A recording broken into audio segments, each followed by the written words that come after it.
I really have no idea how long I've been in this world since I first saw the gate begin to open, before it finally yoinked me into this dimension, before all the craziness happened in that war and I was busy saving lives and then realized there was an easy way to fix things: placate the nobles. However, I do know it's been about 6 months since we finally got to this village. 6 months, and with a few folks' help, we got more crops than we even know what to do with, which means we can sell more. Our livestock is doing really well too, though we can't really sell too much of that because, well, we got a lot of mouths to feed. But we're still able to trade with other nations, and thankfully we found that we didn't just have to worry about the ones in the north and south, but now, over in the east, we have a nation almost completely made of goblins. I mean, as if this place living here couldn't be more like those, what do they call those? Those, like Asian comic books. Those ones they call there. But unlike those, we don't have to worry about a horde of goblins coming over the hill with axes and pitchforks, riding on some sort of animal like a wolf or something, charging in with a goblin king. No, these goblins are mostly female. And not for the reason most people think.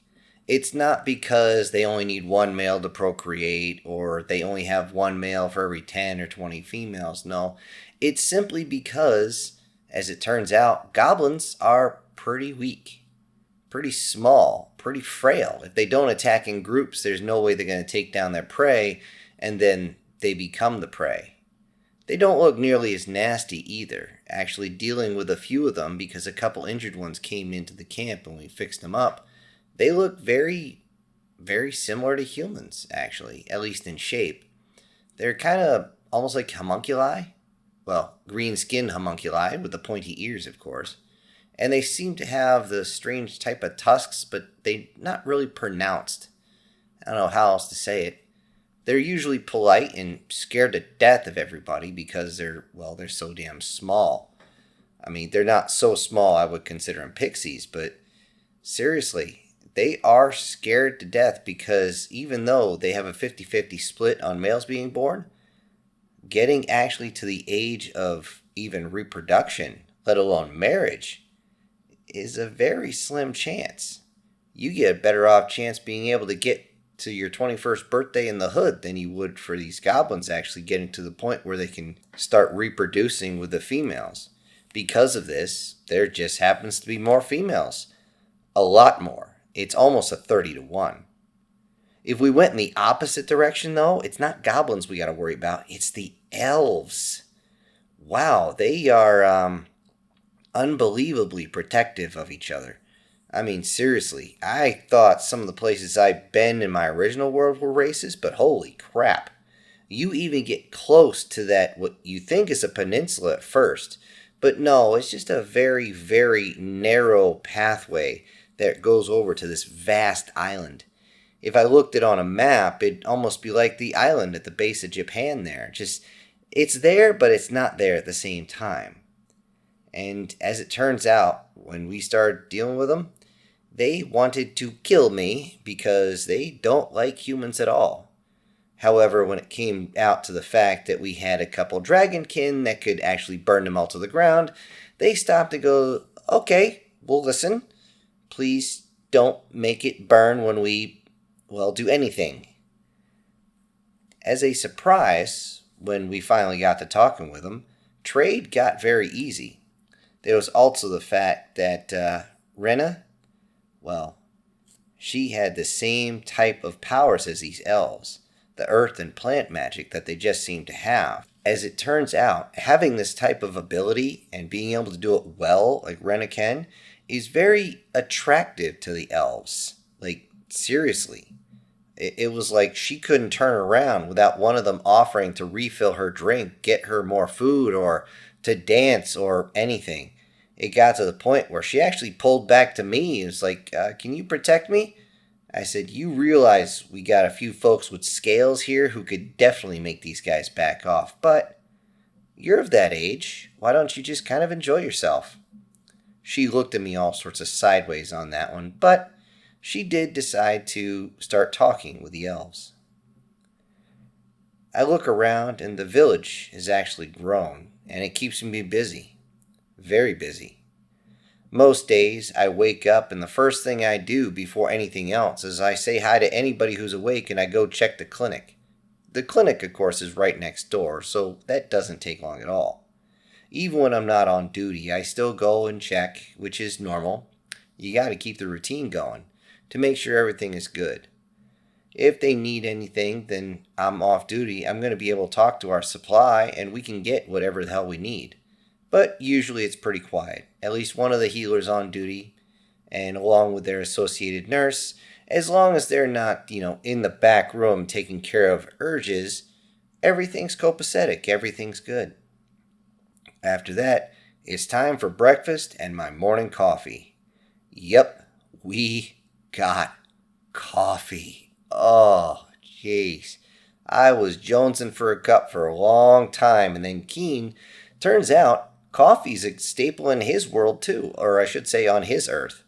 As it turns out, he's able to actually build a coffee machine just out of pure thought and memory. With this, him and the other engineers have been able to sell this, not to mention we can grow coffee, and that turned into one of our biggest cash crops. However, we do limit the amount that we grow, just because if we make too much, well, the bottom is going to drop out of the sales numbers. And we only sell it roasted, so nobody can just plant the beans and call it good. As I look down at my breakfast each morning, it's either bacon or sausage, along with eggs and maybe some pancakes if we're lucky. Although, I just adore it when they finally make French toast. It turned into an absolute delicacy, especially with certain folks who are they're more akin to actually eating eggs than others. As it turns out, Hana really, really loves her eggs in the morning. A little too much. But hey, that's what happens when you're partially snake. At least she can enjoy her meal. Unlike many who have to rush to work, all they end up doing is the old European way of doing things. A little cafe and a little brioche, and they're off to work. They gotta make the bag somehow. Everybody around here works, and nobody quits. You can't afford to quit. Well, actually you could, but that's beside the point. They just need to get to work, and so do I. As I'm finishing up the breakfast, the ladies that are currently in waiting, so to speak, turn out to be pretty good cooks. At least now it seems. I look at them as I see their tails wagging when I say thank you for the meal, and they're grateful that I finished it. I start thinking about when they first started cooking, and it turns out, if you're partially dragon, you just burn everything. Oh dear God, I had to remind them that eggs are not supposed to be ash, pancakes are not supposed to be a hockey puck, and you're supposed to be able to taste the meat. Okay, if it breaks in your hand, it's cooked too much, especially if it ends up on the plate black. They didn't understand is they actually enjoy it this way, but I told them, oh, hell no. Then they actually had it my way, and things turned from there. After breakfast, again, if I'm off duty, it's off for a walk around town, which is one of the best times of the day. I get to go around meeting everybody. Of course, they know who I am because I'm the so-called mayor of the village or governor, whichever one you want to call. Though I really hate it when they call me that. Just like when they do this whole grand high great healer, whatever the hell they want to call me. Yeesh. They can either call me Doc, which is my title, or they can just call me Bill at my first name. It's just that simple. But thankfully, most everybody's learned this, and they just come up, and I get to check with the friends and everybody else who's around. See the little kids running and enjoying themselves just brings a smile to my face. As I'm walking across, I see Rena and her elf husband as they try to wrangle their litter of 4 children. I say litter because they did actually come from one birth. And I look at how much trouble they're having, and it's, I guess you could say, almost a good thing that I only helped them get conceived one time. As it turns out, we've checked, and I've looked into the DNA multiple times. without some sort of adjustment, without some sort of healer, shall we say, catalyst. I'm not going to go into the specifics because it's all DNA modification. The different species can't have children. It just doesn't happen. Even if there is a chance of conception, it's not even going to get the zygote before it totally breaks down. It's just the way it is. And trust me, you do not want to be somebody who can see the DNA split thinking, oh, a wonderful life, and then just watch it die. Everybody wondered at that point why I had to walk out and knock some tears out of my eyes on that one. I hate it when we lose the kids, I really do. However, watching Rena take her kids out, 2 boys and 2 girls, and I made it a fact and made it all the way possible that the girls look like her and the boys look like him, just to keep things simple. After saying hello and good morning to the happy couple, I keep walking down, and there's Lime. She's filling orders for ice, which was perfect for that snow woman. As it turned out, it wasn't hard for us to actually make the old school ice boxes for refrigeration, and now that we have ice pretty much every day, everybody's got one. Hell, I got one. Keeps the beer cold. And I look over at her as I pass by. I unfortunately have to tell myself, don't stare. I swear, I know she's a snow woman, or whatever the hell you're supposed to call them. I keep screwing up the name as she knows I can't speak that language very well. But I swear she wears less and less every single day. My eyes keep moving as she's currently wearing a kimono that seems to be so thin and so loose on her body. Seriously, I don't require shit in imagination. It's like watching one of these folks go to one of these music awards and show themselves off. Seriously, I can see through that. I don't even need X-ray vision like Superman. Yet you have to wonder, how can somebody so cold be so hot? Every time I see her slender form, I constantly have to turn my eyes away, and thankfully, I was able to rest my eyes on the very large order set for transport to another country. As it turns out, she makes a lot of money actually making and sending ice for transport. Thankfully, everything's going well on that one, so I keep walking around, checking everything out. Zena, Shara, Goal are usually just opening shop at this point, and they always seem to fluff their tails when I greet them. Not that I mind, I mean, they're all very attractive, and they're always paying attention and everything like that, but still, I pretend not to notice. I don't know if this is a good thing or a bad thing. I do know I have to watch in case they suddenly multiply their tails, as that would mean they're about to hurt someone. Badly. Thankfully, I haven't seen that in a really long time. They immediately always ask me if I have anything for them to teleport, which is usually just an occasional letter, but it's not something I gotta worry about too much. I continue to pass on once I give them their greetings and everything, and keep going to different locations. I look around, I can see there's the saloon, the main saloon in town. I look off in the distance over towards the gates, I can see the bars, as there's always a little hole in the wall placed, just in case some adventurers might show up.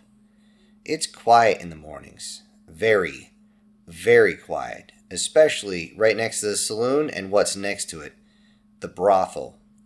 I was not exactly happy when Hannah decided to actually open this thing. Yet it turns out in her original culture, doing that sort of thing in a group was kind of normalized. Which kind of worked for her. I mean, she can't get pregnant or anything, and if she catches anything she needs to shake, she just has to talk to me. Usually, I don't see her as I walk around. The only time I do see her is if one of her ladies gets hurt, or in some case when she's shedding. For some reason, she always wants me to help her peel that off. Well, I kind of know why. The fact of the matter is that her entire body gets extremely sensitive for a couple of hours, and it's embarrassing for them. It didn't matter if it's her or any other snake, male or female. This is just one of the things in their culture where they just kind of hide from folks. It's just embarrassing. I don't ever question it. I just help her out if she needs it, and I keep going. when it's not something embarrassing and one of the girls got hurt, or even herself, sometimes I'm called to fix or decide if they're going to dispose of the ones that hurt the girls. This really, really gets my goats when men rough up dames. In this morning, she actually sees me and actually comes down from the second floor. I notice her up there, and she just kind of lowers herself slowly by that long tail. Sometimes I wish she would wear a few more clothes, as seriously, as she's coming down, she's fully exposing parts that I really wish she would close up. Then again, it is her job to look appetizing. She, of course, tries to tease me, and she always offers me a free day of entertainment. I then hear her as she playfully threatens hypnosis to make sure that I'm going to be up and ready and in her arms all day, or I could do this voluntarily. She always jokes about this. I know she wouldn't. I mean, she's crazy, but she's not stupid. If she didn't something like that, I guarantee there'd be a couple female felines and other reptilian type ladies who would want a piece of her. So, again, she's not that dumb. We bid goodbye, as we usually do, and I continue off my way, and I can see the men going to work early in the mornings, most of them finishing off whatever they're going to have for breakfast as they head off to the farms, to the mines, overdue constructions, to work in the stables, or whatever it is. All of them seem to wave or say hello and how you doing, and I immediately ask them if everything's all right.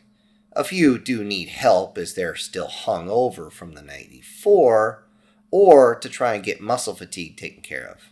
This is very common and very easy to take care of. However, doing this allows them to work a whole lot harder, a whole lot faster, and then the next day they just have to go up to me, and it takes about maybe 5 or 6 seconds, and they're good to go. Their bodies have already been able to reconstruct the muscle, and now many of them, if they took their shirts off, look like they could actually bear hug a bear to death. It's crazy how much muscle is on these guys, and yet there's not a lot of fat. The men just look strong, and they are strong. And they've been able to get strong of will too, which means they're going to protect this village very well if anything happens. However, I look around, and these strong men, they work for their coins, and they do spend them.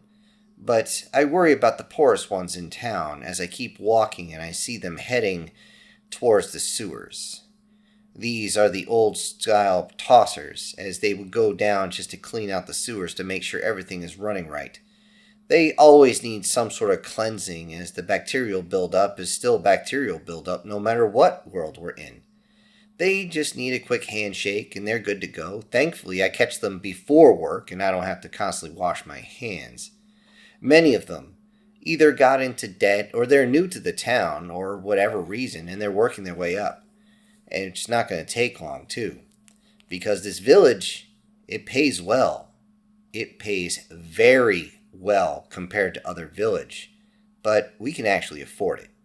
We can afford it mainly because we have a small tariff on goods, which is different between wet and dry goods, of course.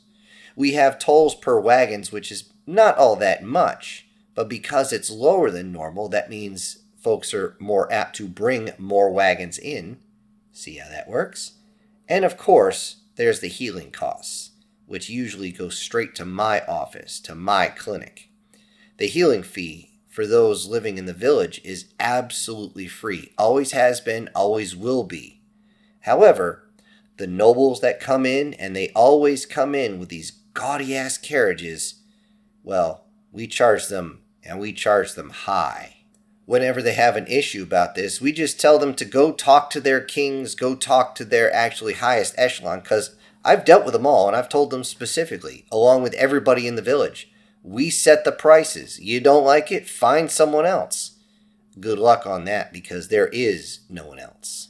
Though this is a pain in the butt when it comes to dealing with nobles, well, it turns out there's an issue with the noble ladies becoming young-looking again, and that's the desire.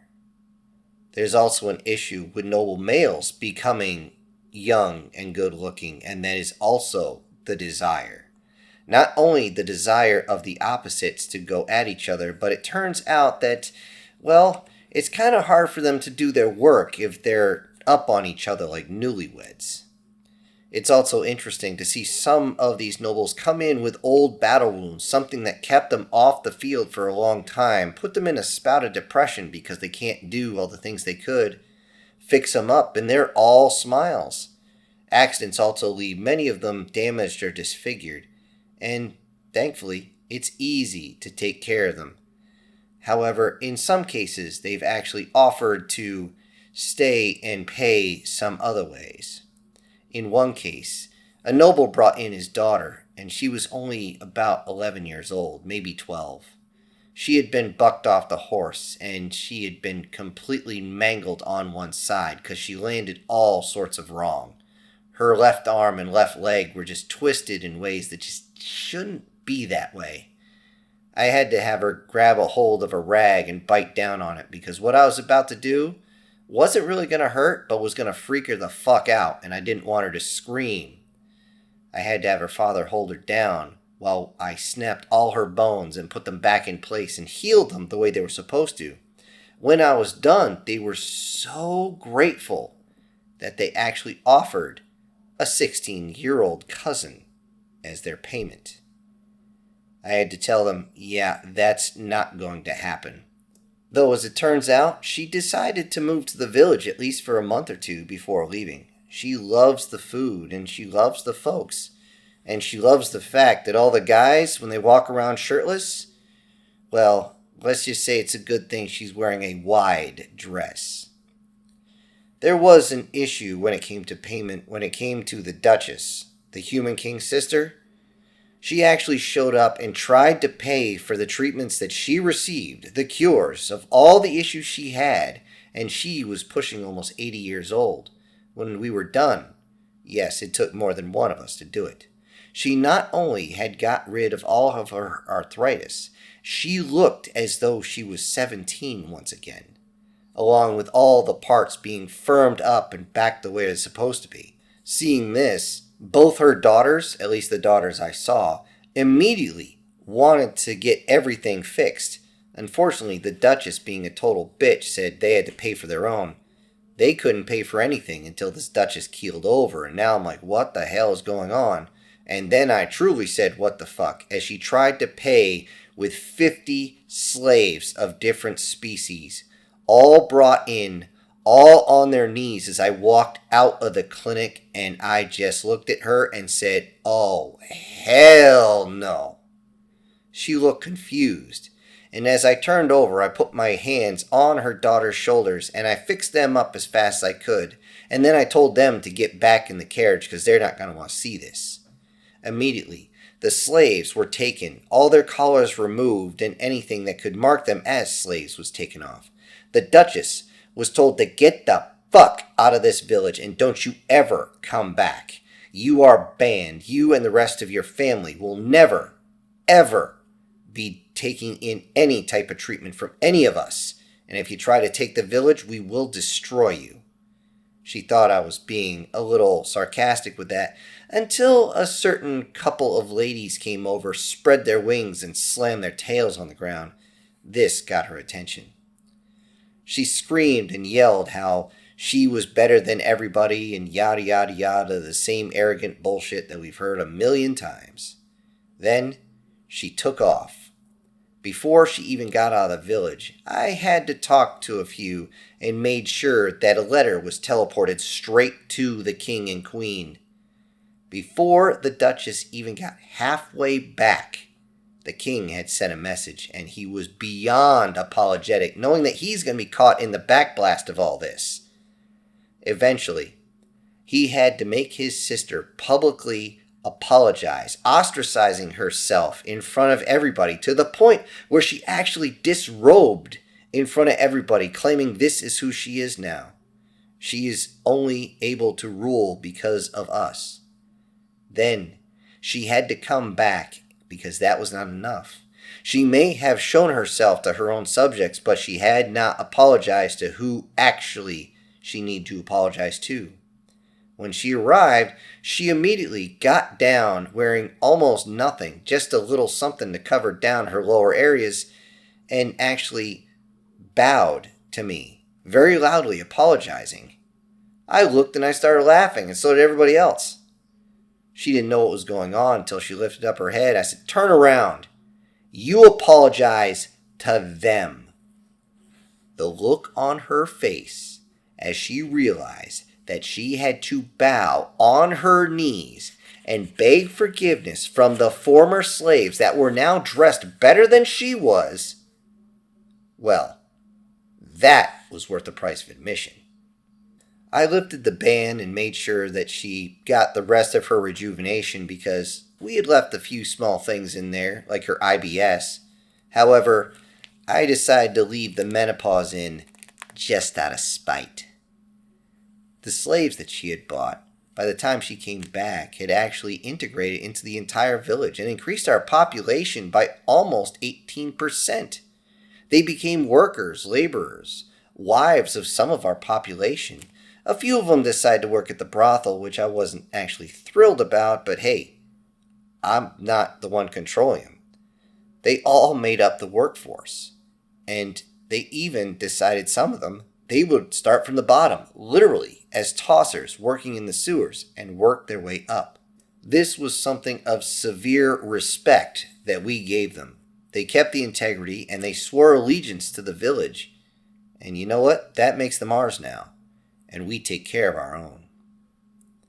I thought about all this as I continued to walk. On my walk, my final check was with the guards as I reached the gate. And of course, there's Leaf and Meadow, as they are both in charge of the city watch. With their senses, they can reach out very far. I saw them earlier that day, but they were both asleep, curled up at the foot of my bed. Again. Seriously, I had to give them another 4. Stop doing that. You two have your own beds. And they simply said, my bed's more comfortable. I said, well, what if I sleep in yours? Will that mean you sleep in yours? If it's not comfortable, you're not going to sleep in yours, right?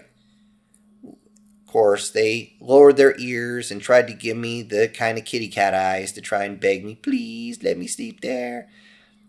I let it go for now, but I told them, you do know eventually that shit's got to stop. They just kind of looked at each other and giggled. Oh, for some reason, my senses are on high alert whenever I hear those ladies giggle. I asked them both if anybody was going to be coming, and I had to ask them each time because using their ultra senses and sensual awareness, they could sense wagons coming in 2 days out. If it was a single rider pushing it, they could actually sense them a full day out. And they could even sense if dragons are coming or if anything else is flying anywhere, depending on how fast they're flying, from 12 to 2 hours out. I thank them for their good hard work, and they always thank me by rubbing their faces on me. I just let it go, as turns out to be something very common in their old world. I eventually leave the area, and I want to get a good look at everything, so I walk up Maple Hill. We call this because it was originally just open field. We planted rows and rows of maple trees on the hill so that we could find a way of simply collecting the buckets the easy way. This pays out big because we have a commodity that is very, very rare. It's not something they realized they even had in this world until a few of us decided that we were going to tap a couple of trees. Thankfully, I have a certain boy who looks like a walking polar bear with hands who can very easily create taps for us and everything else we needed. So now, unlike everybody else, we have something sweet all year round. Though, to get to this hill, you still have to pass by the maple orchard, and when that sucker is in bloom all the way to harvest, it just smells really good. I finally make it to the top of the hill, and I turn around and see the view. I can see across the entire village. It's a great place to, once you've done your morning chores, to simply gather your thoughts. Let everything wander. Remember anything you've thought, and think about the future. just a place to be. At this point, I always close my eyes and take a deep breath in, let it out, just to let the morning air cleanse everything. Sometimes when I'm here, Renizia is able to fly up and join me if she's finished up what she's done. I still look at her as a niece or a daughter because she just looks so young to human eyes. However, she really doesn't like when I bring that up. It's just the normal teenage girl angst that there is. If it ain't Renizia, maybe it's Terzak, and she joins me. She's more adult in human eyes, and she realizes this. And because of that, she always likes to get up close and hint at certain things. Though Zul really hates that she flirts so much. I mean, I can't blame him. That's a natural protective instinct. I mean, that's her uncle. And uncles are just as bad as fathers there. I keep thinking one of these days I'm going to wake up with dragon fire going right across my face and I'm not going to be able to heal enough. But then again, Terzak will usually keep him in check. She knows that she's getting close to that age. And in that respect, dragons know what's coming. Those that protect them don't like it. They never do, they never will, and neither does any male that protects the young girls. But you know what? It is what it is. On this particular day, neither of them actually joined me. So, after taking in the view, I head to the other side of the village and come in through one of the other gates.